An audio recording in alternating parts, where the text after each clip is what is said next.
Hey YouTube world, harvest is plenty. I hope all is well. Thanks for stopping by to check out the video. Please don't forget to comment, like, share, and subscribe if you're not already a subscriber. So as I told you guys before, that this is 2024, the year of the dragon.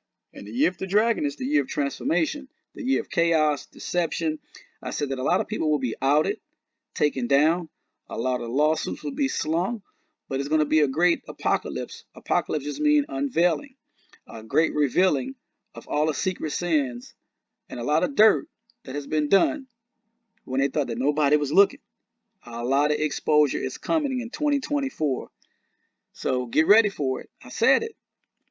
So standing before you is Katt Williams, comedian and TV actor. Katt Williams is hitting hard and punching below the belt uh, in this interview that he did with Shannon Sharpe, ex-NFL football player, on his podcast club Shay Shay. Now, the total interview is around 2 hours and 49 minutes. I will put the link below if you choose to watch the whole interview.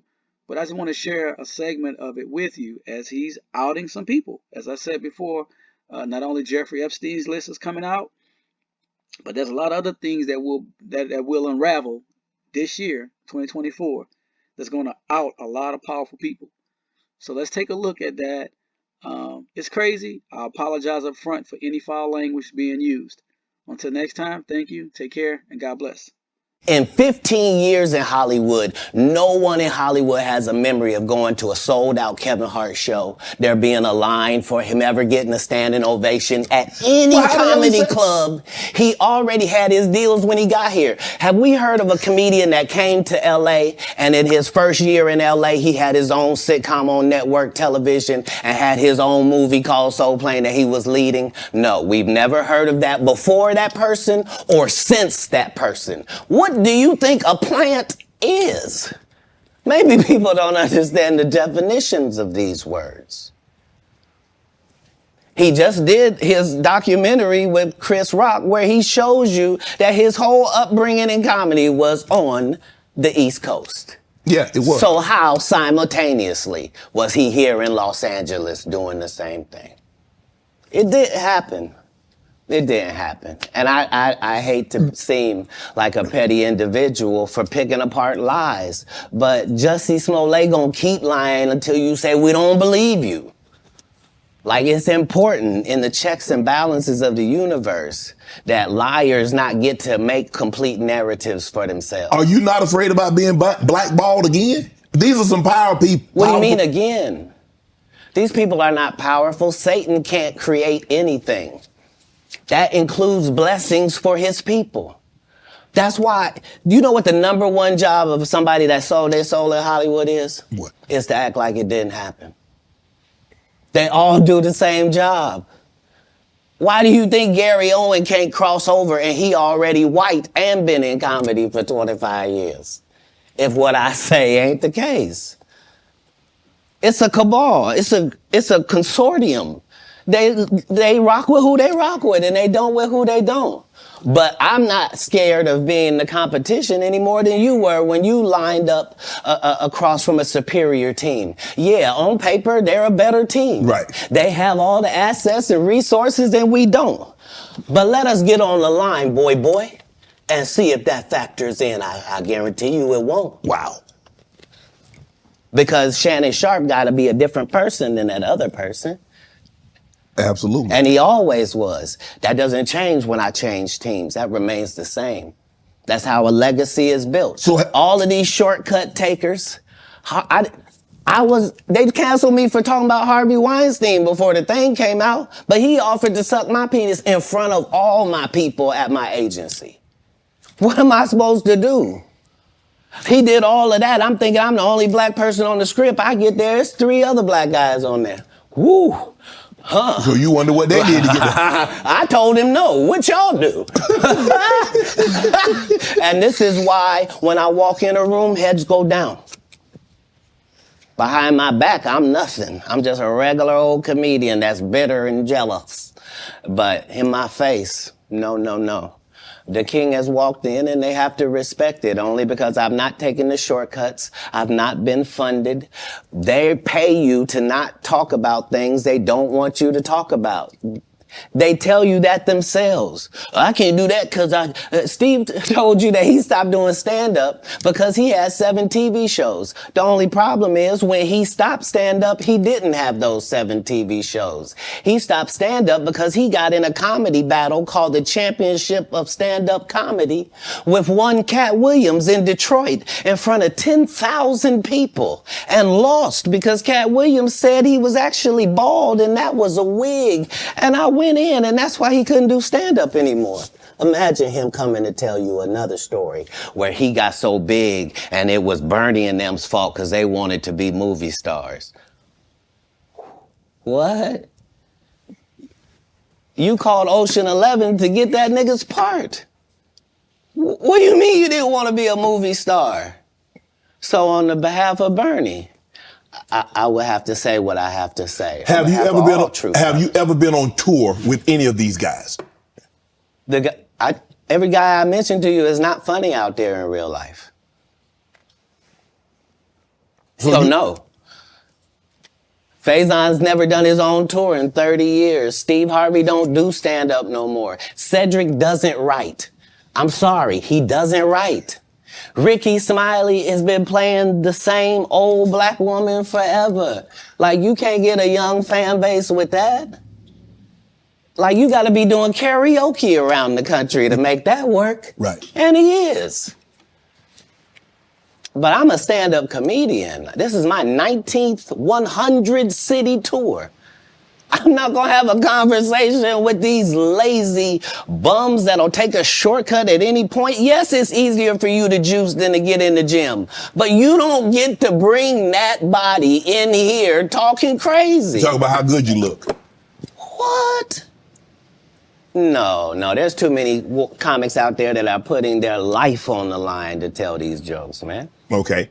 Let's get to your upbringing. We're going to circle back and we'll get some... I want to protect him real quick, because you had said for the Kings of Comedy, it was in 2018, 2019, but did you mean 1999? Because it came out in 2000, so I just want to make sure. No. So what I meant to say was, remember, he said, I couldn't do stand-up anymore.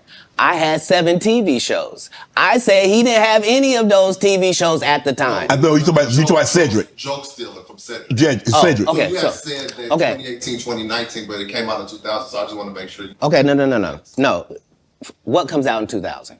The original Kings of Comedy. Right. I'm on BET's Comic View, and they're using this as the commercial in 1998. Okay. That's why I'm saying, yeah. So if I said the dates wrong, Let's go back and clear that up. Okay. You said, I had Cedric on here, and I asked him about the joke stealing, and he said the timeline doesn't add up. Correct. To that point, you say.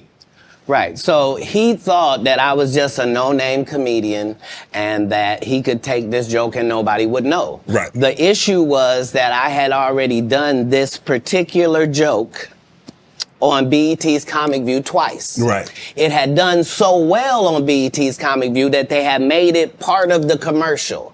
So part of the commercial of make sure you tune in to BET was you seeing me doing this joke. Right. And this joke is one of those jokes in comedy where you set it up and it takes a little longer to set it up, takes about 3 minutes, but then you're just hitting them with jokes after that because you don't have to set it up. Right. Mark Curry had already helped me work on this joke because I thought it was good because I was getting a standing ovation on it. He had me go back in the lab and help me craft it to be an even more powerful joke. So this is not just a random joke. This is my very best joke, and it's my last joke, and it's my closing joke. Okay.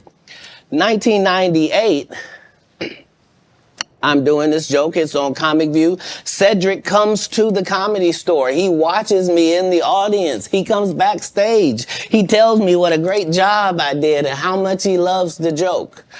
2 years later, he's doing that as his last joke on the Kings of Comedy. And he's doing it verbatim. He's just changed my car into a spaceship. Him and Steve had already apologized for me, so I gave him a pass for a decade. Why would you sit here and be like, I saw Katt 30 times and Katt didn't do, as I stand before you, Shannon, I would have bust Cedric's stomach. There was nothing that would have kept me from one of these in that patch right there. Like, are you kidding me? Why would you downplay me like that? Why did I give you a pass if you were just gonna lie? And so that's what I'm saying. Like, they're all a group. Cedric, Steve, Ricky, they've been a group. Everybody knows that. They've been aligned. And there are these alliances in comedy. And if you stand against them, then they sometimes have a problem. But we don't let that change the content, because that's all you know me for, is that I'm quite likely to tell the whole truth and nothing but the truth, so help me God. That's what these comics understand, is that I'm not doing nothing for clout. I don't even recognize clout. But eventually the Lord is going to let me and you be in one hallway. A lot of these dudes go, Kevin Hart done went 25 years without ever being in the same building with me at the same time. If I go in the building, he walk out. You've never seen us in the same building ever in 25 years. Like, it's like that. Why? Why? Yes. Because I'm really the product. It's not what you think. I am never under the influence of anything. I'm always in my right mind. I'm always a physical specimen. And when you see me, I'm much, much bigger than you had thought. I have far less play in me than you would like.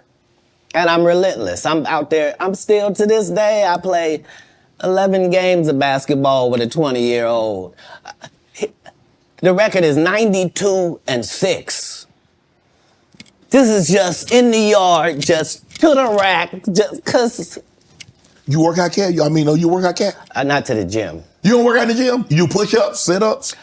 My whole life it was just push-ups and sit-ups only. I would do like 100 push-ups a day. Just. I thought you were gonna say 1,000.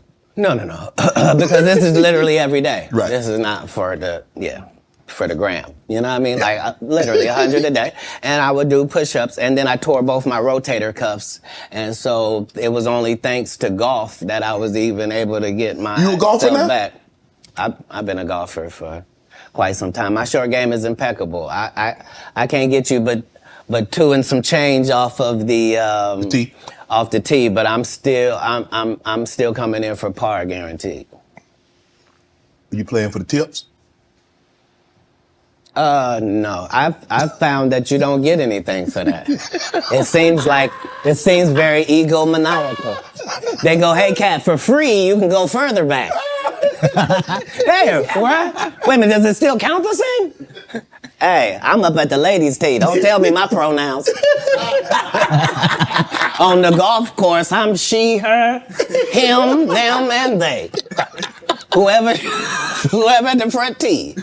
For a 5-year period, every single movie that Kevin Hart did was a movie that had been on my desk, that all I had said was, just, can we take some of this step and fetch it shit out? And then I can do it. Like, it don't need to be overtly homosexual, because I'm not homosexual, right? It doesn't need that to be funny, right? Mm-hmm. And me saying that and them going, oh yeah, no problem. And then going to give it to this other guy and having him do it just like it was. And acting like I'm a bad person because I keep standing on my standard. But, yeah, it's interesting, but I wouldn't change it for the world. Like, again, I'm on the winning side of these decisions. Will there ever be another Def Comedy Jam? Could that, in today, in 24, 25, 26, could we see that again? They've already announced it. It's already going. You didn't know? Mm-mm.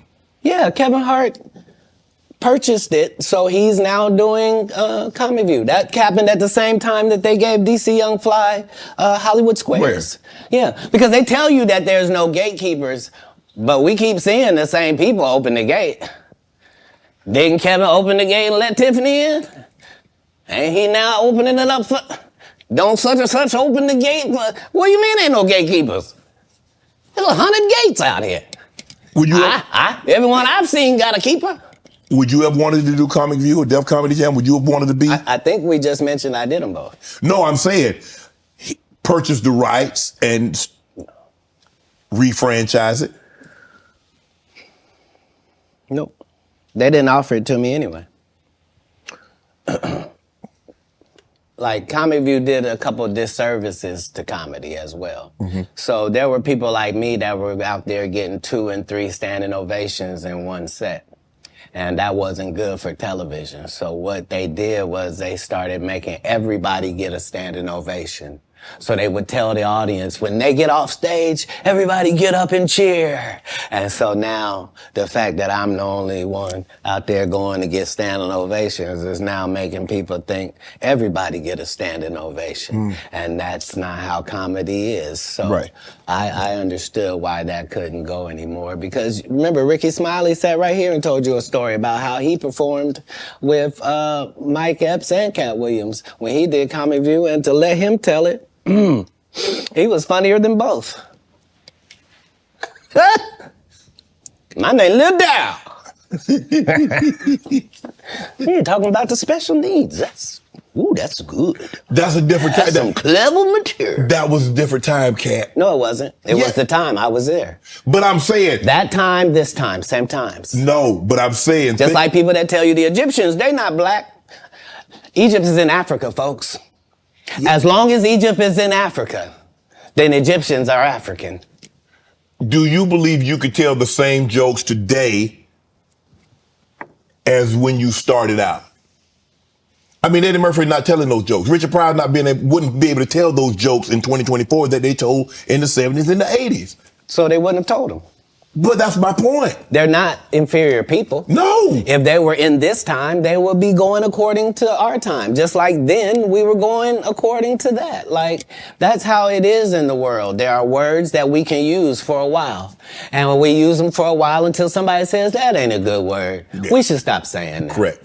That don't make people feel good. And we stop saying the word. And we move on to another word. You can't say the R word. You can certainly say special needs. Yeah. You can certainly say spectrum. Be slow. There are things that you can say to get your point that don't have to hurt people. Right. But you would know that if what you did was construct the English language for a living, then you would understand that part. Kevin told you he wasn't going to wear no dress until they offered him the dress, and then he put it on. And what did he say after he wore it? I made my own decision. Duh. But you didn't make it before they brought it up, did you? It's okay. It's all right.